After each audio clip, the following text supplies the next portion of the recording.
If there is anxiety in one's mind, let them quash it and turn it into joy with a good word.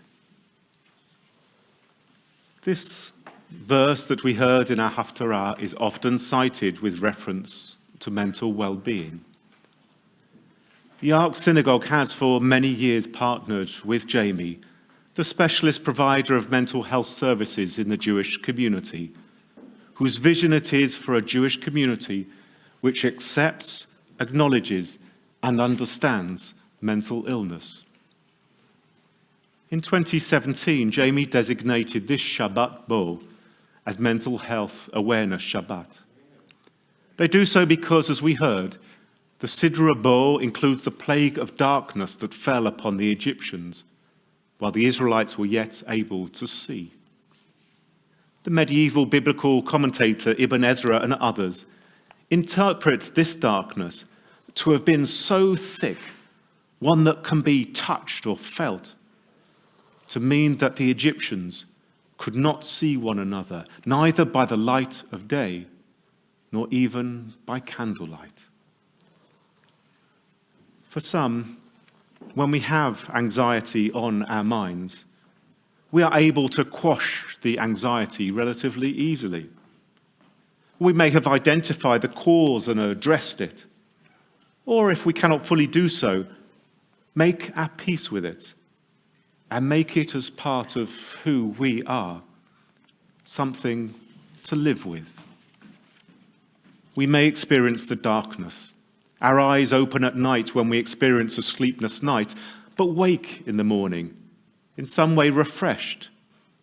Not sure how at some point we seem to have fallen asleep, and even though the hours of sleep were short, the relief provided caused us to open our eyes to light. Whether it be a good word, as in the proverb, we awaken to joy. We also know that there are times of darkness, as JAMI uses the metaphor for mental pain and distress, for some or many, that are more frequent or even constant. The past few years, we have spent an incredible amount on the physical health treatment of COVID, directly and indirectly. I have no figures to back this up, but I suspect that the investment on the mental health treatment on the effect of COVID will at best match only the disparity of investment between physical and mental health of our country before, and I suspect after, the pandemic. As ever, I'm not seeking to blame, but to understand. To understand why, and I found these figures for 2013, but I'm sure they're not dissimilar today. Despite mental illness being the biggest cause of disability in the UK, more than heart disease or cancer. Despite people with a severe mental health illness on average dying 15 to 20 years earlier than the general population. And despite the economic and social costs of mental health problems, from people missing work to benefits and other costs, estimated at £105 billion in 2010, more than the cost of obesity and cardiovascular disease put together. Why, despite all of this, there is such a clear inequality between mental and physical health provision? Have you heard of a target recently concerning waiting times for mental health crisis? There are, of course, complex, multiple reasons for this, not least the championing of the length of a life over the quality of that life. If there is anxiety in one's mind, let them quash it and turn it into joy with a good word. This verse is cited in the Talmud with two rabbis, Rabbi Ami and Rabbi Asi, disputing the meaning of quashing the anxiety in one's mind. Yashchena.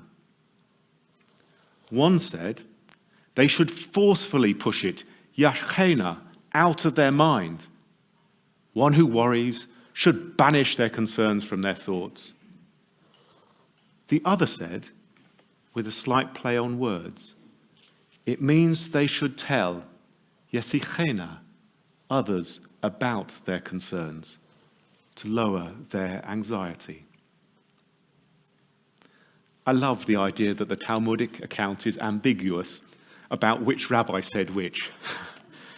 For we may recall ourselves at times in our lives giving both responses to one experiencing anguish. Sometimes saying, quash it. Other, tell me. Today, the embrace of the latter approach as efficacious, we hope to exemplify, to encourage one to talk and for us to be an active listener. What does it mean to be an active listener? It is clear that a difficulty in this country at this moment in time is that there aren't enough professionals or professional services to match the need in society. That is when the value of community is vital. Community provides so much that is essential in a person's life. We read about it at the beginning of our service, a sense of belonging that involves sharing both our joys and also our sorrows. A space for all generations, both to give and to receive. We know that the Ark Synagogue has been an exemplar for many years in our concern for the welfare of individual congregants. The well-being of each individual combined is the well-being of the community. But it is not always easy for us to reach out for the provision, to tell yesichena of one's concerns. Our message on this JAMI Mental Health Awareness Shabbat is for us not only to call for parity or at least improved investment in mental health services, but to be part of the service, to be an active participant in the community.